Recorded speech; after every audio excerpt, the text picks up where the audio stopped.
What's up, guys? We got a real quick pocket dump. Hope y'all are having a good Sunday. In pocket today we got the Benchmade Prosper.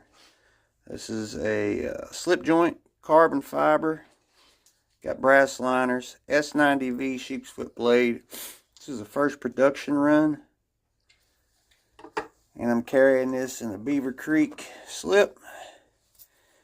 And then we got the ProTech Strider PT Plus Gridlock CPM crew wear DLC,